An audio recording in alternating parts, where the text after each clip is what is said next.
পথ বেয়ে যায়। নূর কার্টুন ওয়ার্ল্ড।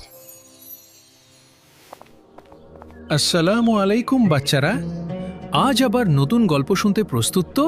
ওয়ালাইকুম আসসালাম জি, আমরা প্রস্তুত।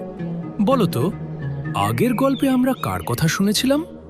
হযরত নূহ লাই, মহাপ্লাবনের গল্প। মাশাআল্লাহ, ঠিক বলেছ। মহাপ্লাবনের পর পৃথিবী আবার নতুন করে শুরু হয়েছিল।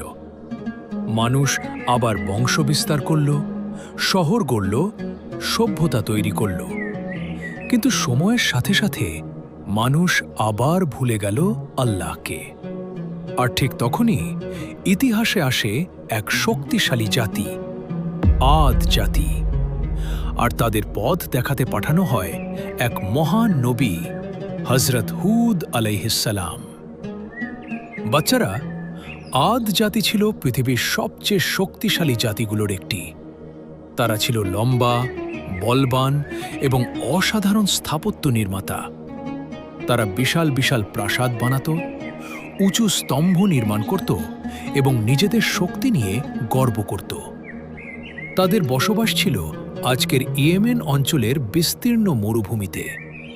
দাদু, তারা কি খুব শক্তিশালী ছিল?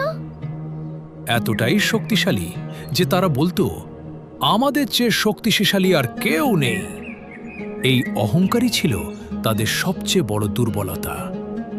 এই অহংকারী জাতির মাঝেই আল্লাহ পাঠালেন হযরত হুদ আলাইহিসসালামকে। তিনি তাদের বললেন, হে আমার কওম, আল্লাহ একমাত্র রব। তোমরা অহংকার ত্যাগ করো, তার কাছে ক্ষমা চাও, তিনি তোমাদের আরও শক্তি দেবেন। কি করল জানো? তারা হাসতে লাগলো। তারা বলল, তুমি কি আমাদের ভয় দেখাতে এসেছে? আমাদের শক্তি দেখেছে? তোমার আল্লাহ কোথায়? তারা ভাবত তাদের শক্তি চিরদিন থাকবে। হযরত হুদ আলাইহিসসালাম বারবার সতর্ক করলেন, অহংকার মানুষকে ধ্বংস করে। ক্ষমতা আল্লাহর দান, নিজের অর্জন নয়। যদি তারা ফিরে না আসে, আল্লাহর শাস্তি আসবে। কিন্তু তারা শুনল না। একদিন দূরে আকাশে দেখা গেল এক বিশাল কালো মেঘ। আদ জাতি খুশি হয়ে বলল, দেখো, বৃষ্টি আসছে, এটা আমাদের জন্য রহমত। কিন্তু হযরত হুদ আলাইহিসসালাম জানতেন, এটা রহমত নয়, এটা সতর্কবার্তার শেষ ধাপ। তারপর শুরু হলো এক ভয়ঙ্কর ঝড়।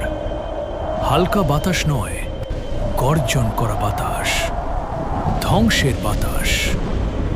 দিনের পর দিন, রাতের পর রাত ঝড় এত শক্তিশালী ছিল যে গাছ উপড়ে গেল, ঘরবাড়ি ভেঙে গেল, মানুষ মাটিতে পড়ে রইল যেন খেজুর গাছের কাটা কাণ্ড। এই ঝড় থামেনি যতক্ষণ না পুরো অহংকারী জাতি ধ্বংস হয়ে গেল। শুধু বেঁচে গেলেন হযরত হুদ আলাইহিসসালাম এবং যারা তার কথা বিশ্বাস করেছিল। কারণ আল্লাহ কখনো বিশ্বাসীদের ধ্বংস করেন না। বাচ্চারা, আদ জাতি ছিল শক্তিশালী, কিন্তু তাদের শক্তি তাদের রক্ষা করতে পারেনি। তাদের প্রাসাদ ছিল, কিন্তু দেয়াল তাদের বাঁচাতে পারেনি। কারণ তারা ভুলে গিয়েছিল আসল শক্তি আল্লাহর হাতে। বলতো বাচ্চারা, আদ জাতির সবচেয়ে বড় ভুল কি ছিল? অহংকার, আল্লাহকে ভুলে যাওয়া, নবীর কথা না শোনা। মাশাআল্লাহ। আর প্রিয় দর্শক বন্ধুরা, কমেন্টে লিখে জানাও, এই গল্প থেকে তুমি কোনো শিক্ষা নেবে? আচ্ছা বাচ্চারা, তোমরা কি সামুদ জাতির কথা শুনেছ? না দাদু। তাহলে ইনশাআল্লাহ পরের গল্পে আমরা শুনব হযরত সালেহ আলাইহিসসালাম এবং অলৌকিক উটুনির বিস্ময়কর কাহিনী।